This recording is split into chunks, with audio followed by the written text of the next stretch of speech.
éduquer dans l'espérance. Il est peu de défis qui soient plus exaltants et plus enrichissants que celui d'instruire et de guider les jeunes. Il en est peu qui soient plus ardus. C'est Saint Jean-Paul II qui parle. Il parlait aux enseignants du Canada. Alors c'est vrai que quand nous levons les yeux sur le vaste champ de l'éducation, on peut être pris par ces deux sentiments. À la fois l'exaltation devant la beauté et la grandeur de la tâche, mais parfois aussi le découragement devant la difficulté et devant la ruine actuelle dans le domaine de l'éducation. Alors, en ce jubilé de l'espérance, eh bien, voici le temps favorable pour relever le défi de l'éducation. Éduquer dans l'espérance les enfants et les jeunes qui sont à la fois signes d'espérance et en attente d'espérance. Alors, on procédera en deux parties. On va faire d'abord un bref état des lieux sur la situation actuelle avec ses ombres et ses lumières. Et puis nous verrons comment l'éducation peut être un lieu d'apprentissage et d'exercice de l'espérance. Donc, commençons par un bref état des lieux.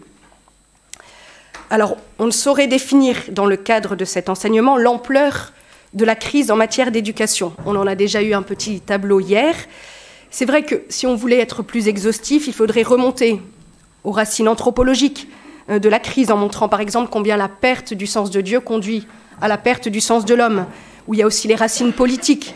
On voit combien notre État moderne, État-providence, considère l'homme comme un citoyen qui doit être forgé par l'État. Et frère Clément Marie nous en a donné un aperçu hier. Alors ici, on va se contenter d'un petit brossage rapide. On va relever quelques faits récents qui décrivent bien le malaise régnant dans le domaine de l'éducation. Le bateau éducation fait naufrage, disons-nous. Mais la faute à qui donc ? Devant nos échecs pour former des personnes solides, Benoît XVI faisait remarquer, comme nous l'avons dit hier, que nous en rejetions spontanément la faute sur les nouvelles générations, comme si les enfants qui naissent aujourd'hui étaient différents de ceux qui naissaient jadis. On parle en outre, disait-il, d'une fracture entre les générations, qui existe certes et qui est importante, mais qui est l'effet, plutôt que la cause, du manque de transmission de certitudes et de valeurs. Avant donc d'accuser les institutions, il faut bien reconnaître, et nous l'avons déjà souligné hier, la démission de nombreux parents dans la transmission des valeurs à leurs enfants. Or, faisait remarquer Marthe Robin, l'école ne peut rien si les parents se contentent de regarder derrière la vitre ce qu'il s'y passe. Il faut que la famille s'engage avec nous, sinon on ne peut rien, disait-elle. Il faut que nous soyons en harmonie les uns avec les autres. Et devant le manque criant de transmission, on peut signaler en particulier le manque de transmission du sens de l'effort. On craignait d'avoir élevé des révolutionnaires, c'est pire que ça. On a élevé des paresseux, écrivait Olivier Babot le mois dernier. Ensuite, il faut bien reconnaître le rapt du droit des parents à être les premiers éducateurs de leurs enfants. On peut citer par exemple récemment la proposition de contournement de l'autorité des parents dans les questions de transition de genre par la Haute Autorité de Santé. Quant au choix de l'école ou le droit de regard sur le contenu des programmes, on en a un petit peu parlé hier, on sait quel combat cela peut être, et Anne Coffinier parle de guerre scolaire. Et face aux récentes attaques aussi massives que malhonnêtes, comme à Pau ou à Stanislas par exemple, elle reproche à l'enseignement catholique de ne pas élever la voix, paralysée, écrit-elle, par la peur bourgeoise de perdre le peu de liberté qui lui reste et les larges financements publics dont il bénéficie. Et dit au bout d'un moment, il faudra se lever. L'État s'immisce dans les domaines les plus intimes, notamment avec son très controversé programme d'éducation affective, mais il démissionne dans les savoirs les plus élémentaires. On sait par exemple que les élèves français sont en Europe les derniers en mathématiques. Et pourquoi ? Parce qu'une grande partie ne maîtrise pas le français. Voilà. Donc il y a de réelles raisons de se décourager. Mais pourtant, tout est perdu, donc tout est sauf. Car quand on a identifié les points de crise, on peut y remédier. Et la bonne nouvelle, c'est que Dieu existe et qu'il y a des hommes de bonne volonté pour se retrousser les manches et pour lutter. Et la preuve, donc, avec quelques signes d'espérance. D'abord, une première réflexion de Benoît XVI face aux difficultés dans l'éducation. Il disait « N'ayez pas peur. à la différence de ce qui se produit dans le domaine technique ou économique, où les progrès d'aujourd'hui peuvent s'ajouter à ceux du passé, dans le cadre de la formation et de la croissance morale des personnes, une telle possibilité d'accumulation n'existe pas, car la liberté de l'homme est toujours nouvelle, et donc chaque personne et chaque génération doit prendre à nouveau et personnellement ses décisions. Autrement dit, si l'éducation d'une génération laisse à désirer, rien n'est perdu pour la suivante. Et tant qu'il reste des éducateurs convaincus, on pourrait dire avec Mère Marie-Augusta qu'il suffit d'un apôtre véritable, d'un seul, pour sauver le monde entier du naufrage. Et Benoît XVI ajoute, « Par ailleurs, celui qui croit en Jésus-Christ a une autre raison plus forte encore de ne pas avoir peur. Il sait en effet que Dieu ne nous abandonne pas, que son amour nous atteint là où nous sommes et tels que nous sommes, avec nos pauvretés et nos faiblesses, pour nous offrir une nouvelle possibilité de bien. » Donc, sursum corda. Ensuite, il y a de réels signes de renouveau dans les différents lieux d'éducation, de nouvelles possibilités qui sont ouvertes et qui n'existaient pas avant. Par exemple, au niveau des personnes et de la famille, on peut observer de belles initiatives pour former les mères de famille. On peut penser au chantier éducation des AFC, à de nombreuses communautés religieuses qui proposent des formations pour les mamans, pour les papas, etc. Au niveau des écoles aussi, il y a plusieurs nouveaux établissements, vous pourriez en témoigner, qui ont un réel objectif d'élever les enfants. Et par exemple, selon les mots de Marguerite Léna, ils veulent la liberté de l'intelligence, le courage de la conscience et la force d'aimer à développer chez les enfants. Donc vous voyez, de nombreuses écoles qui s'engagent vraiment pour élever les enfants. Donc un vrai soutien aussi pour les parents. On peut saluer aussi dans l'enseignement supérieur la création d'une université anti-woke aux États-Unis. Donc c'est un bon présage pour nous. Voilà. Ou la reprise de l'École supérieure de journalisme de Paris, dont la présidence a été confiée à Vianney d'Alençon, qui est, selon Charlie Hebdo, un catholique réac. Donc c'est plutôt bon signe. Voilà. Dans le domaine de la culture, il y a aussi de nombreuses propositions pour soutenir l'éducation de vos enfants. On peut souligner par exemple la revue Le Panache, qui a été éditée par le Puy du Fou récemment, et d'autres revues, d'autres dispositifs qui sont à vos dispositions. Et puis, sans parler de toutes les structures d'aide à l'éducation, que sont les patronages, les scoutismes, qui se développent de plus en plus. Et par exemple, nous, chez les Dominiers, on est très fiers des Ancelles et des Chevaliers de Notre-Dame à Cannes, qui ont été capables de nous déclamer le mois dernier des prières de Sainte Thérèse, de Sainte Élisabeth de la Trinité ou de Saint Bernard, en plus que d'être aptes à servir. Vous voyez ?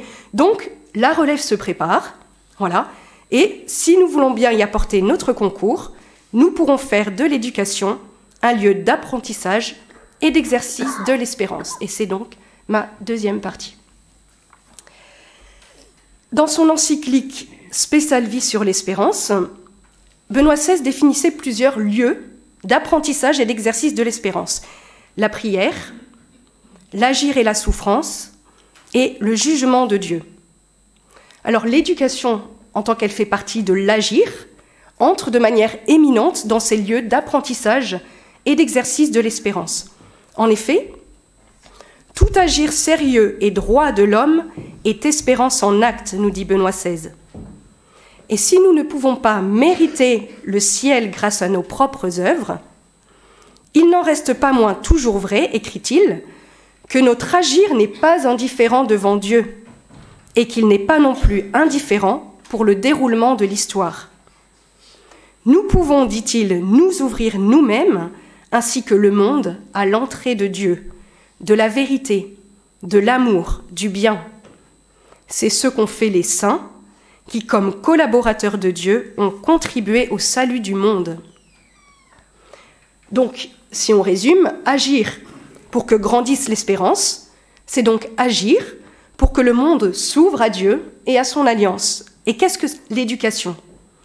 Eh bien, c'est amener un enfant à son plein développement physique et moral, nous dit le dictionnaire Le Robert, mais c'est aussi le conduire en dehors de lui-même, du latin ex ducere, éduquer, vers plus grand que lui-même, vers Dieu, vers qui son âme aspire. Et c'est ce qui faisait dire à Mère Marie-Augusta que l'éducation est un divin métier, car il s'agit d'éduquer en vue du ciel, il s'agit d'élever les âmes. Alors, frère Clément-Marie nous a déjà dressé hier un beau tableau du contenu de cette éducation, des valeurs à transmettre à vos enfants. Ici, nous voudrions davantage mettre l'accent sur la manière d'éduquer vos enfants pour les amener à leur plein déploiement physique et spirituel. Or, l'exercice des vertus est la clé du bonheur, nous dit Aude Dugas à la suite de saint Thomas d'Aquin. Car en leur permettant d'acquérir les vertus, vous donnez à vos enfants des capacités d'action pour le plein déploiement de leur être. On dit souvent, en effet, que les vertus sont à l'âme ce que les muscles sont au corps. L'homme vertueux, c'est celui qui librement pratique le bien, nous dit le catéchisme de l'Église catholique. Les 3 vertus théologales, donc la foi, l'espérance et la charité, vont apporter l'aide de Dieu pour le développement des 4 vertus humaines cardinales, que sont la prudence, la justice, la force et la tempérance. Et ces 7 vertus constituent le fondement de toutes les autres. Nous allons donc maintenant passer rapidement en revue chacune d'elles, de ces 7 vertus, pour mettre en avant leur implication dans l'éducation. Mais peut-être faut-il commencer par rappeler que dans le domaine de l'éducation, peut-être plus qu'en d'autres encore, l'homme a plus besoin de témoins que de maîtres. Du fait que leurs parents leur montrent la route par l'exemple et la prière familiale, nous disent les pères du Concile Vatican II, les enfants, et même tous ceux qui vivent dans le cercle de la famille, trouveront plus aisément le chemin de l'affection, du salut et de la sainteté. Donc pour être enseignés, les vertus doivent donc être exercées d'abord par les éducateurs eux-mêmes. Première des vertus, la charité. Par-dessus toute chose qu'il y ait l'amour, nous dit saint Paul, mais pas n'importe quel amour, la charité divine, l'amour don de soi, qui aime l'autre pour lui-même et non pas pour soi. Frère Clément-Marie nous en a parlé comme d'une valeur primordiale à transmettre, mais pour être transmis, l'amour doit d'abord être vécu, expérimenté. Car en effet, l'amour est la condition nécessaire et première de l'éducation, parce qu'elle va permettre d'établir le lien entre l'éducateur et l'éduqué. L'éducation authentique, écrit Benoît XVI, a besoin avant tout de cette proximité et de cette confiance qui naissent de l'amour. Je pense, dit-il, à l'expérience première et fondamentale de l'amour que font, ou du moins devraient faire, les enfants avec leurs parents. Mais tout éducateur véritable sait que pour éduquer, il doit donner quelque chose de lui-même, et qu'ainsi seulement, il peut aider ses élèves à surmonter leurs égoïsmes et à devenir, à leur tour, capables d'un amour authentique. Ensuite, de la confiance qui sera établie dans l'amour va naître l'obéissance libre, car comme nous l'avons dit hier, l'un des points les plus délicats dans l'éducation, c'est de trouver le juste équilibre entre la liberté et la discipline. Car c'est sûr, il faut mettre en évidence des règles, tout en sachant que, comme dit Benoît XVI, la relation éducative est avant tout la rencontre de 2 libertés. Et l'éducation bien réussie est une formation au bon usage de la liberté. Nous devons donc accepter le risque de la liberté, continue-t-il, en demeurant toujours prêts à aider le jeune à corriger des idées et des choix erronés. En revanche, je répète, on l'a déjà cité hier, ce que nous ne devons jamais faire, dit Benoît XVI, c'est de le seconder dans les erreurs, de faire semblant de ne pas voir, ou pire de les partager, comme si elles étaient les frontières du progrès humain. Et donc là, c'est peut-être bon de rappeler avec force que corriger les erreurs, c'est un acte de charité véritable. Et c'est d'ailleurs ainsi que Dieu agit avec nous. Quand le Seigneur aime quelqu'un, il lui donne de bonnes leçons. Il corrige tous ceux qui l'accueillent comme ses fils, nous dit la lettre aux Hébreux. Voilà. Donc Dieu le Père, modèle de tous les éducateurs. Donc c'était aimer, la charité, première des vertus. Deuxième vertu, nous en arrivons à la foi. La foi fait adhérer l'intelligence aux vérités qu'elle ne voit pas et qui lui sont révélées par Dieu. Alors, en quoi la foi peut-elle être nécessaire à l'éducation? Eh bien d'abord, parce qu'elle est lumière. En écrivant au nouvel abbé de Trior, Benoît XVI affirmait « Dans la confusion actuelle, il est important qu'on ne défende pas n'importe quelle théorie, mais qu'on vive simplement dans la foi de l'Église. Une telle attitude de fond donne de la mobilité dans les petites choses et de la fermeté pour l'essentiel. » Voilà, donc la foi comme guide, comme lumière. Ensuite, parce qu'elle nous permet d'avoir confiance en Dieu, la foi est le fondement nécessaire d'une véritable confiance en soi, car on est alors convaincu qu'on pourra toujours compter sur la grâce de Dieu. On peut se souvenir de Saint Jean 23. Au début de son pontificat, il ne trouvait guère le sommeil, jusqu'au jour où il se dit « Enfin, Jean, pourquoi est-ce que tu ne dors pas? Est-ce toi ou le Saint-Esprit qui gouverne l'Église? C'est le Saint-Esprit, n'est-ce pas? Alors toi, tu dors. » Voilà, donc ça peut nous aider. La foi, ensuite, stimule l'intelligence. En connaissant son Créateur, l'homme sait qu'il existe un ordre dans l'univers et qu'il n'est pas vain de chercher à le découvrir. Et la foule de questions des petits-enfants témoigne de leur soif de découvrir la vérité. Ne répondez pas à leurs questions, quelles qu'elles soient, avec des badinages ou avec des affirmations menteuses auxquelles leurs esprits se rend rarement, conseil Pie XII. Mais profitez de ces interrogations pour diriger et soutenir, avec patience et amour, leur esprit qui ne désire pas autre chose que s'ouvrir à la possession de la vérité. Et ajoutons que seule la vraie connaissance de Dieu donne une vraie connaissance de l'homme. Et il suffit de contempler le désastre actuel pour s'en rendre compte. La perte du sens de Dieu nous fait perdre le sens de l'homme. Là où Dieu devient grand, l'homme ne devient pas petit, dit Benoît XVI. Là, l'homme aussi devient grand et le monde lumineux. Et on comprend pourquoi une véritable éducation implique le recours au sacrement. C'était d'ailleurs la tactique de Don Bosco dont frère Joseph nous parlera certainement tout à l'heure, et le recours aussi à la catéchèse dont frère Clément-Marie va nous parler. La foi, et donc maintenant l'espérance, troisième des vertus théologales. La vertu d'espérance répond à l'aspiration au bonheur placée par Dieu dans le cœur de tout homme, nous dit le catéchisme. Elle assume les espoirs qui inspirent les activités des hommes, elle les purifie pour les ordonner au royaume des cieux et elle protège du découragement. Donc, dans l'éducation, l'espérance peut être vue comme le moteur de l'action. On peut penser à la petite fille Espérance, vous savez, de Charles Péguy. Charles Péguy écrit « Comme une enfant qui n'aurait pas la force de marcher et qu'on traînerait sur cette route malgré elle. » Et en réalité, c'est elle qui fait marcher les deux autres, donc la foi et la charité. Et elle qui les traîne et qui fait marcher le monde. Vous voyez, l'espérance qui fait marcher le monde.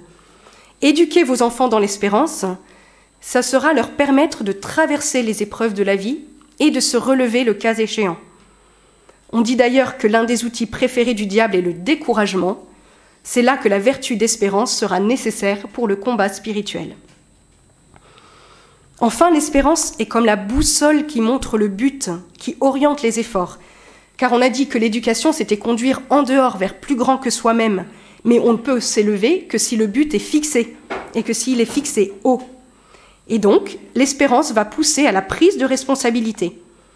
Et si la société, par ses idées, ses modes, ses lois, etc., va exercer une grande influence pour le bien, mais aussi pour le mal sur les nouvelles générations, eh bien, il appartient à chacun de faire en sorte qu'elle devienne un milieu plus favorable à l'éducation, donc une cité de Dieu plutôt qu'une cité du diable, car la société, c'est aussi nous. Seule une espérance fiable peut être l'âme de l'éducation, dit Benoît XVI, comme de la vie tout entière. À la racine de la crise de l'éducation se trouve en effet une crise de confiance dans la vie. Et Benoît XVI nous invite à placer en Dieu notre espérance, car lui seul est l'espérance qui résiste à toutes les déceptions. Voilà pour les vertus théologales. Nous passons maintenant aux 4 vertus cardinales. Vous tenez toujours le coup ? Bon. Donc, première des vertus cardinales, la prudence. Peut-être que ça serait bien que la foi, espérance et charité sont données par Dieu. Oui, comme je ne sais pas si vous avez entendu ce que précise Père Bernard. On dit que la foi, l'espérance et la charité sont 3 vertus théologales parce qu'elles sont données par Dieu, infusées par Dieu dans l'âme. Alors que les vertus cardinales sont des vertus humaines. Voilà. Et donc, les vertus théologales vont nous permettre de mieux exercer nos vertus humaines. C'est bon? Voilà. Donc, on passe aux vertus humaines. Donc, première des vertus, la prudence. On dit que la prudence est le cocher des vertus. Pourquoi? Parce qu'elle conduit les autres vertus en leur indiquant la règle et la mesure. Tout homme avisé agit à bon escient, mais l'insensé déploie sa folie, nous dit le livre des Proverbes. L'homme prudent, l'homme avisé, c'est donc celui qui va savoir juger ici et maintenant le bien concret à faire, selon les circonstances. Dans le domaine de l'éducation, la prudence est donc nécessaire pour passer de l'apprentissage des règles à leur juste application. Elle est maîtresse de discernement. Et ceux dont nous avons la charge ne devraient pas avoir sans cesse besoin de direction. Le but de l'éducation est justement de leur apprendre à savoir choisir le bien en toutes circonstances. On objectera pourtant que beaucoup de saints se sont montrés bien imprudents. Oui, à vue humaine, mais pas selon Dieu, fait remarquer un moine de Trior. Leur foi en la providence leur a valu d'être prudents, tout en étant traités de fous par leurs contemporains. Il faut en effet, dit-il, au bout du compte, savoir trancher, décider. Et peu savent le faire, car ils ne sont pas guidés par le Saint-Esprit et son don de conseil. Ils ont peur et n'ont pas le courage d'aller jusqu'au bout du vrai choix moral. Un très bon exemple de prudence nous a été donné par saint Paul VI, quand il écrivit son encyclique prophétique Humanae Vitae, et Dieu sait s'il a été vilipendé et calomnié, même par des hautes autorités ecclésiales.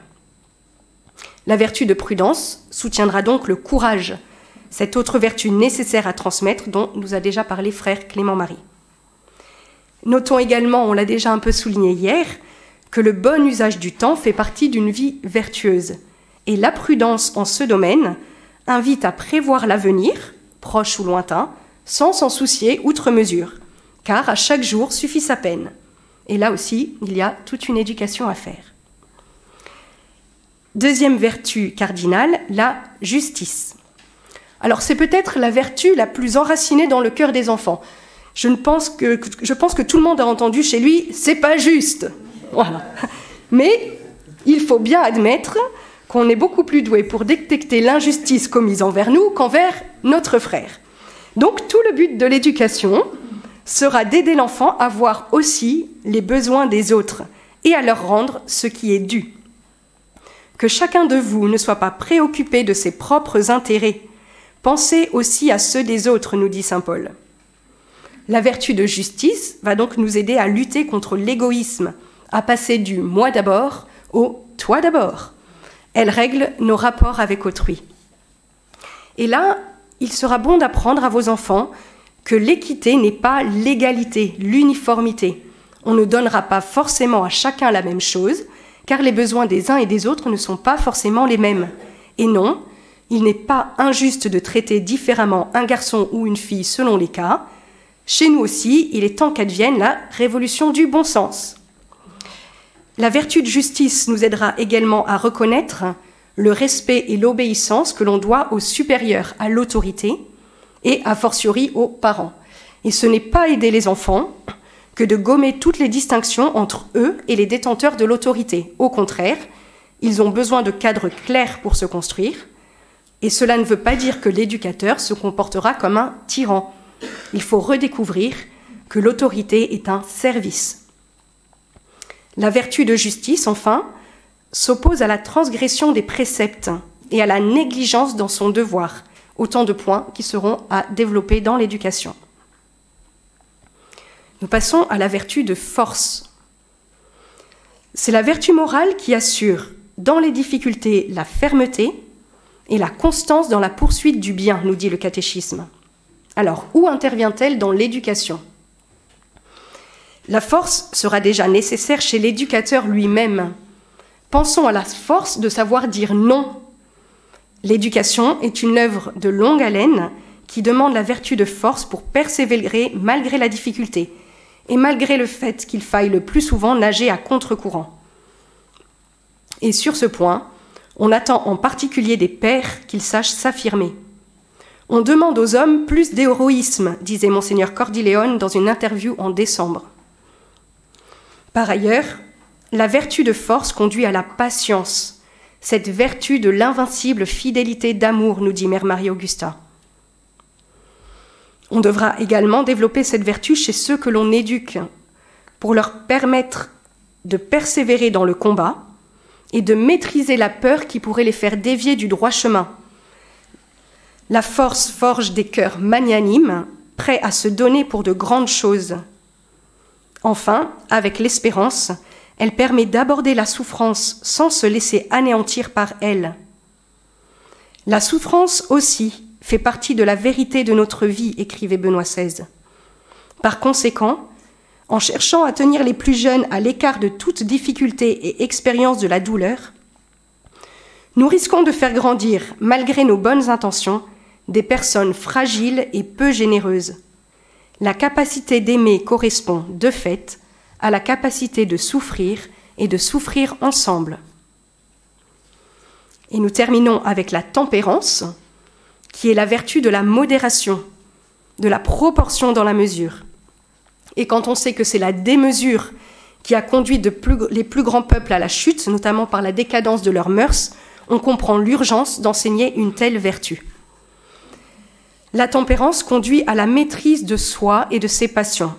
Elle va nous libérer de l'esclavage de nos instincts purement animaux pour les régler selon la raison.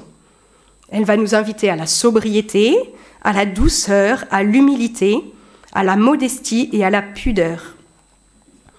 En s'adressant aux mères de famille, Pie XII leur disait « Ce sentiment de pudeur, auquel on pense peu aujourd'hui, vous éviterez qu'il soit enlevé à vos enfants dans la façon de s'habiller, dans quelque familiarité peu séante, dans des spectacles ou des représentations immorales. Vous empêcherez la candeur de leurs âmes de se souiller et de se corrompre au contact de compagnons déjà corrompus et corrupteurs. Vous leur inspirerez une haute estime et un amour jaloux de la pureté, en leur indiquant pour gardien fidèle la maternelle protection de la Vierge Immaculée. À l'heure où se répand la recherche du plaisir et du bien-être, la tempérance nous éloigne des jouissances qui sont contraires à la raison, car tout ce qui est possible n'est pas souhaitable. Alors ça ne veut pas dire qu'elle va nous priver de tout plaisir et de toute joie, au contraire, elle va écarter toutes les exagérations qui avilissent l'âme. La tempérance engendre la sérénité de l'âme. Et pour terminer ce petit tour des vertus, ajoutons que pour une éducation intégrale qui vise à la fois le corps et l'âme, l'intelligence, la volonté et le cœur, il faut l'exercice de toutes les vertus, car les unes vont équilibrer les autres. L'éducation des jeunes, nous disent les pères du Concile Vatican II, doit être ordonnée de telle façon qu'elle puisse susciter des hommes et des femmes qui ne soient pas seulement cultivés, mais qui aient aussi une forte personnalité, car notre temps en a le plus grand besoin. Et nous concluons. L'homme vertueux, nous dit Aude Dugas, peut être comparé à un sculpteur qui, petit à petit, patiemment, par touches bien ajustées, répétées, heureuses, libère l'homme intérieur de tout ce qui l'alourdit, l'enlaidit et l'empêche de devenir lui-même. Sans rien casser, sans rien abîmer, mais en faisant émerger peu à peu le meilleur de lui-même, finalement capable de s'élancer vers le but contemplé, libre et heureux. Alors puisse chacun d'entre nous devenir ce sculpteur pour lui-même et ceux dont il a la charge, et alors jaillira l'espérance dans le vaste champ de l'éducation.